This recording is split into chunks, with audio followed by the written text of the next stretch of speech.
Well, thank you, Madam Chair. Before I begin my remarks, I would like to note that this committee meeting was noticed late in violation of our rules. Now, I know some issues are late breaking and might require adjustments, but the election contest before us was filed on December 22nd, making this meeting hardly late breaking. I would encourage my colleagues to provide the notice required by our rules so that members and our staffs may prepare adequately to serve the American people at these committee meetings. This committee should immediately move to grant Congresswoman Miller-Meeks' motion to dismiss this election contest. Our committee should not be moving forward with overturning our colleague's state-certified election. She is a sitting member of Congress with all of the same rights and privileges as each and every one of us. Madam Chair, while I know we see the facts of this contest differently, I know we agree that any contest process should be bipartisan, open, and fair. As you are aware, both sides have expressed concerns with deficiencies in the FCEA in the past, including during the discovery process. I hope we will both commit to working together in all election contests to ensure a bipartisan, open, and fair process for the committee and the parties. As noted in her motion, Congresswoman Miller-Meeks was certified the winner of Iowa's 2nd District only after a thorough, transparent, and bipartisan process. Bipartisan recount boards, which included a member from each campaign and an agreed upon third party in all 24 counties, went through and counted and recounted every lawful vote under Iowa law.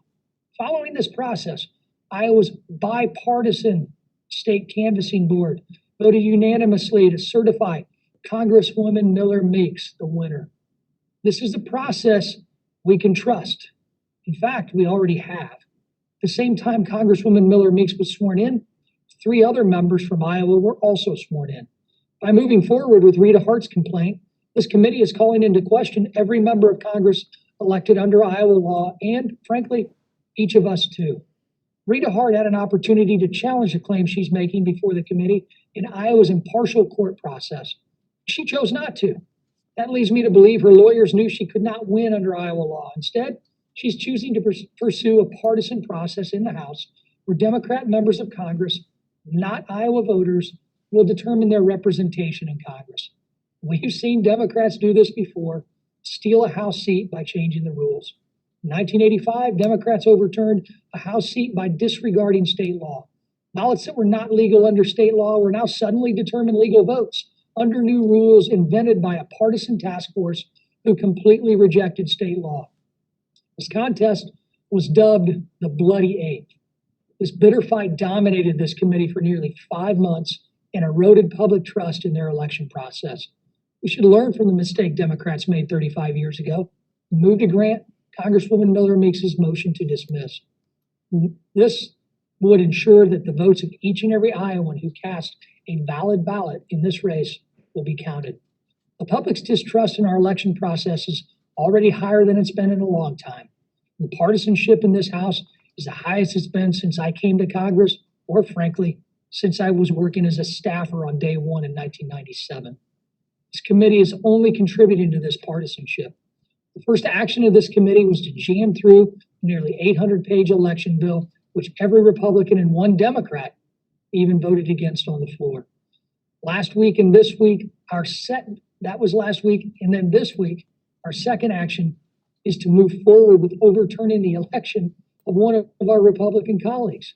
In the meantime, this committee, which has oversight of the United States Capitol Police, the House Sergeant at Arms, the architect of the Capitol, and the Chief Administrative Officer, has not held a single hearing on the issues of January 6th and the vulnerabilities of our Capitol complex. We've had dedicated members of the National Guard here for months. We have not held a single hearing on the sustainability of having them here or what should come next. The House Sergeant at Arms and the U.S. Capitol Police have been without a permanent leader for months. We have not held a single hearing on how this is impacting security. General Honore has released a report with many recommendations that I believe we can work together on. But instead of having a hearing on the general's report, we're having a meeting to move forward with overturning an election of one of our colleagues that was certified using a bipartisan and transparent process. The priorities of this committee are backwards.